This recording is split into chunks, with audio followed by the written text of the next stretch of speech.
Welcome, everyone. This session will be covering the requirements and evidence needed for two items in the compensatory education instrument to assist LEAs in preparing for the CE portion of your upcoming FPM review.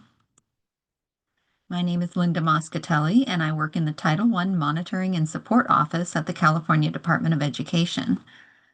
The CE items we'll be reviewing during this session are CE 12, Allowable Use of Funds, and CE 15, Time and Effort. We'll be going over each of the requirements and evidence requests for both of these items. The requirement for CE 12 includes that the LEA shall expend Title I Part A funds for the stated and approved purpose, ensure that costs charged to the program are reasonable, necessary, and allocable, and use no less than 85% at school sites for direct services to students. For school-wide programs, the LEA shall ensure that the activity and expenditure is aligned to meet the challenging state academic content standards, meets a need identified in the Comprehensive Needs Assessment, is an evidence-based educational strategy, is reasonable, necessary, and an allocable cost to the program, is included in the School Plan for Student Achievement, or SIPSA, and has been reviewed, approved, and recommended by the School Site Council to the local governing board. Additionally, the SIPSA must be approved by your local governing board, and the School Site Council must annually evaluate implementation of the SIPSA and progress toward the goals included in the SIPSA. Please note, the link's been included on this slide to the Title I Part A Authorized Use of Funds webpage, should you wish to revisit any of these requirements. As you'll notice here, there are quite a few evidence requests for CE 12. These include general ledgers of Title I Part A expenditures at the LEA level and for each of the schools being reviewed. LEA Title I reservations and services. This is an explanation and/or a budget to indicate how the LEA Title I Part A reservations for parent engagement, administration, and other authorized activities are utilized. A common mistake that LEAs make when uploading evidence under this request is to upload the CARS page indicating the amounts the LEA has reported for each of the reservations. What we're looking for here is an explanation of how the LEA plans to use the funds that have been reserved. This may be provided in multiple formats, such as a budgeting document, a narrative, or a simple bulleted list. I will also be reviewing the SIPSA for each of the schools under review, the position control report of staff funded in whole or in part with Title I Part A at the district level and for each school under review, as well as duty statements and time and effort records for each of the staff included in the position control report. And note that determinations of allowability of Title I Part A expenditures are made on a case-by-case basis.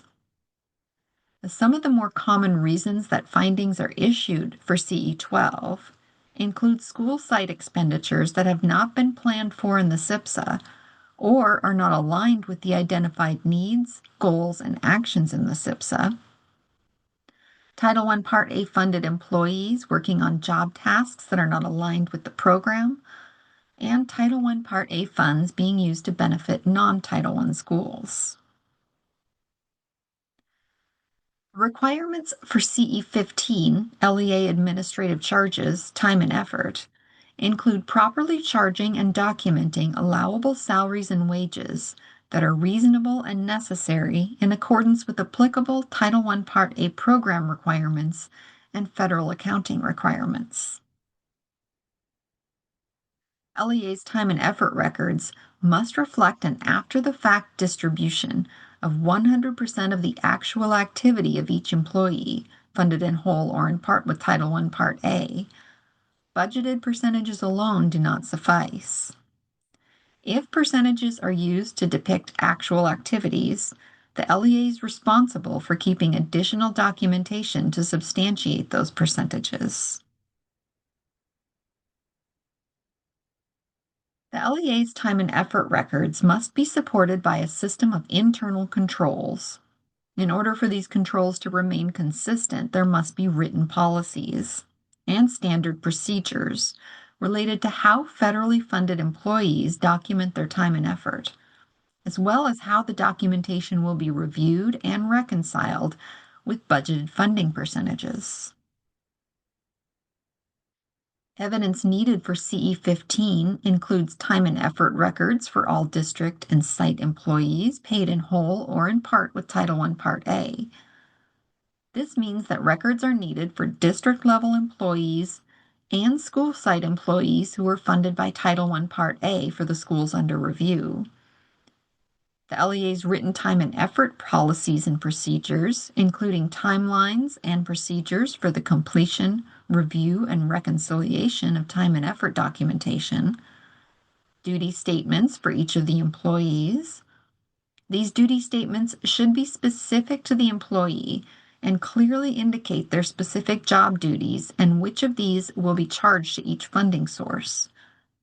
Position control reports should include the following for each employee funded in whole or in part with Title I Part A funds: the employee's full name, their position title, the percentage of funding from each funding source, their FTE, and whether the employee is paid from school site allocations or LEA reservations, such as those for administration, parent engagement, homeless services, or other authorized activities. Some of the more common reasons that findings are issued for CE15 include a lack of written procedures governing time and effort documentation, review, and reconciliation, a lack of time and effort documentation, or time and effort documentation that's not completed in alignment with federal accounting requirements or the LEA's written procedures, and time and effort documentation that's been completed based on predetermined percentages rather than on actual time spent on specific job duties. If you have any questions, please feel free to contact our office by phone at 916-319-0854 or by email at timso@cde.ca.gov.